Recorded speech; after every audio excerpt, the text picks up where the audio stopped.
Kobe Dean, you knew it wasn't good when he needed to put his arms around personnel to get him off the field. You know it was a bad injury. I thought it was an ACL at first because sometimes ACLs you can walk on them, but it's bad. But this was a ruptured patella. Correct. And he's done for the playoffs and could miss the start of next year. That's a shame. Yeah, it is a shame. And look, I felt this way before you even got this Nakobe Dean injury that the Eagles had to re-sign Zach Bond after the season he had. This makes it now, you can't even question it. If you're not going to have Nakobe Dean to start the year, you better be bringing back Zach Bond next year. I don't care how much it's going to cost the Eagles. I know they don't like to pay linebackers. You've seen what Zach Bond does for this defense, and if you're not going to have Nakobe Dean too, you can't go into next year with a whole new linebacking core. Okay, but now how does this impact them moving forward? How much of a obstacle is this going to be for them?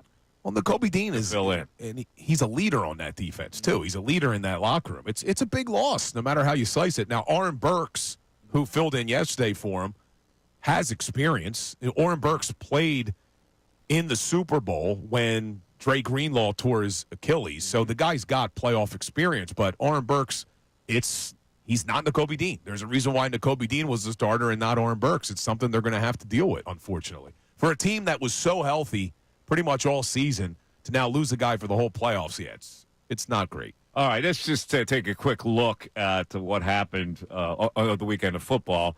Did anything surprise you except the Tampa Bay win? How'd you do, by the way, in your selections? I think I may have had a better week than you. I don't think you did. No? I think we tied. Really? I had the Commanders. Yeah, me and you had all the same games on Sunday. So okay. we went 3-0 on Sunday because we both had the Bills, okay. We both had the Eagles, and we both had the Commanders. On Saturday, I went Texans, and I think you went Chargers. Yeah, I did. So I won that one. Because I'm an idiot. Because the Chargers are totally untrustable. I don't know what I was thinking. But then I said the Pittsburgh Steelers would keep it closer than 9.5, and you did. So I think we finished 1-1 on Saturday, 3-0 on Sunday. Yeah, so we both finished 4-1. So who do we have tonight?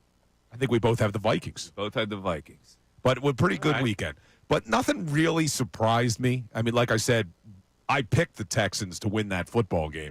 I was a little surprised that Justin Herbert looked as bad as he did, especially since you talk about nationally, people love to put down Jalen Hurts. They love to put Justin Herbert on the pedestal. I mean, he's always in the top it's ridiculous. 5. It's really ridiculous when you think about it. And he played terribly. Well, because he's a good-looking, white, blonde-haired quarterback. Is that the way it works? With a strong arm. Yeah, I guess that's probably it. All right. But he threw, and I always gave him the benefit of the doubt because Brandon Staley was such a bad coach. But there is no excuse. No excuse for how poorly he played. Yeah, he's terrible. But, when I say nothing surprised me, I did think Pittsburgh would keep that game closer. Yeah. They're not going to make a change in Pittsburgh. Mike Tomlin. Who is this woman who has been relentlessly hammering Tomlin on social media? I haven't seen it. Have you seen this, Ray? See, she's like some kind of prognosticator or a picks person. I haven't seen who's. It's some blonde woman who's putting out all these videos about how they need to fire. I mean, she's been relentless. Well, in her defense here, the last time Mike Tomlin won a playoff game, you got to go all the way back to 2016. And my friend who's a Steelers fan likes to remind me that Doug Peterson's been hired twice, won a Super Bowl, won a playoff game for Jacksonville, and then fired twice since the last time Tomlin's won a playoff game. Yeah, so, I mean, at a certain point, I know he's never had a losing record, which is extremely impressive. But the guy hasn't won a playoff game in 8 years. They're not going to move on from the guy, but something needs to be done. And they weren't even competitive against the Ravens. Lamar's good, though, isn't he? Yeah, he's not bad. He's pretty good. Listen, I love watching him and Josh Allen. I mean, they're entertaining. That's going to be a great game. Really. All right, you are listening to WPEN HD1, Burlington, Philadelphia, Beasley Media Group station, broadcasting live from the Comcast Business Studios, powering possibilities, 610-622-0975. All right, let's get to the strange case. This seems to be a story that everybody's interested in. I'm not really sure why. Again, this is the difference between me, because I'm a cynical, miserable bastard, and everybody seems to be charmed by this tale of A.J. Brown reading a inspirational book called Inner Excellence on the sidelines during the game. Now, and everybody looks at it and says, "Wow, that's." I go, "What is this? What is that? An attention grab? Is he like a closet troll? What is he, Jonathan Moxon on the sideline? Are you kidding me with this?" Yeah, I mean, I don't know if he was intentionally trolling or not. He claimed after the game that he's done this before and the cameras have just never picked it up. Where would the cameras have not picked that up? That is a surprise that he's done this and they've never seen it. But What, are you going to Blue Tent and read up a little bit? Nobody's not going to catch him reading a book on the sidelines. But it wasn't as if the book was new. It looked like it had been used a lot. Yeah, it's written by a former minor league baseball player, and it's written to, quote, train your mind for extraordinary performance in the best possible life. And he says he brings the book to this every game. I get it. In the locker room, maybe you want to get a couple inspirational things. To bring it out on the field and let people see that you're reading it, to me, just smacks of an attention grab. And I'm not trying to rip the guy, but come on, let's call it what it is here. Yeah, he said after the game when they were asking him, were you frustrated? He's like, why do you guys always think I'm frustrated? Why do you always think I'm frustrated? Dang, I like to read. Yeah. You like to read? I do too. It's usually under like a reading light in a lounge chair. Like on the field? Yeah. Right. I know you were charmed by this whole thing. You love this. You love this whole thing. Yeah, it's hilarious. Come on, Ray.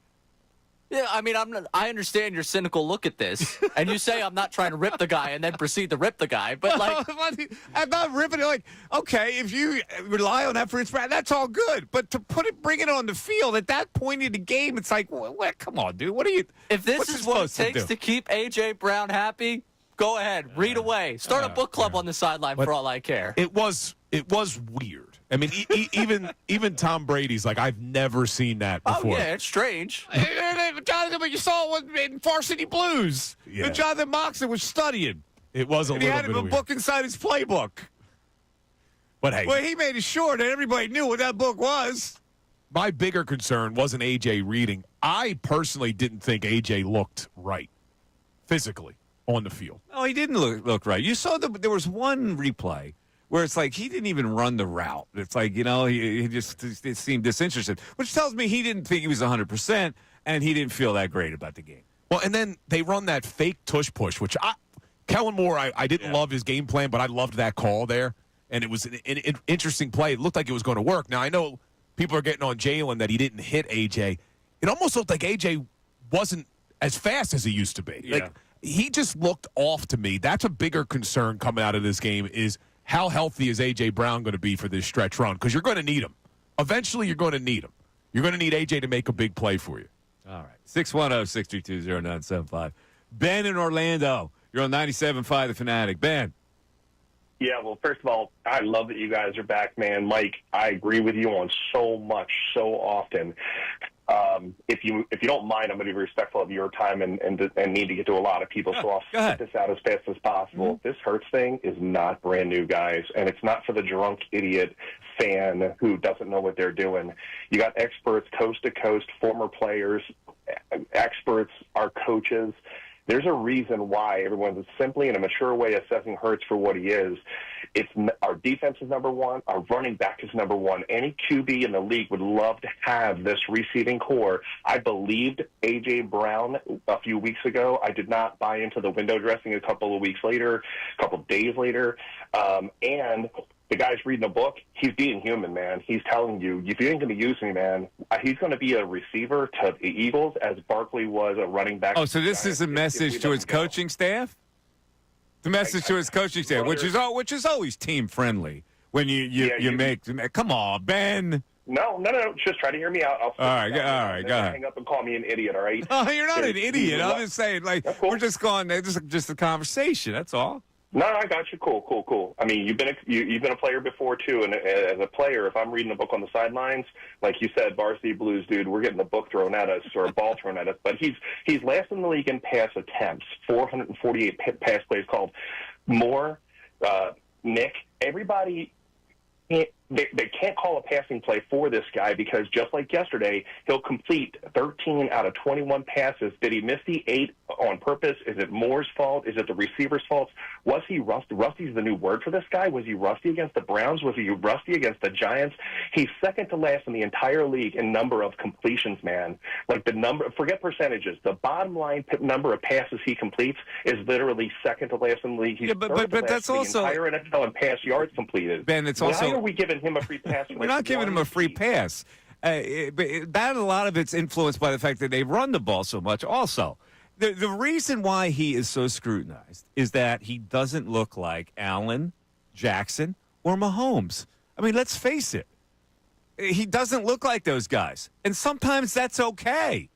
If you've got other components that make up for the lack of a dynamic passing attack and you win that way, then what do I care?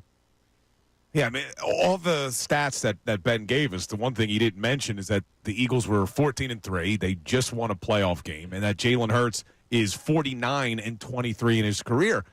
I say it a lot about Nick Sirianni. All the guy does is win. All Jalen Hurts does is win. So until that starts to prevent them from winning games, I'm not complaining about it. We questioned the passing game after the Carolina game. They came out against Pittsburgh, and Jalen had one of the best passing performances we've seen from him all season.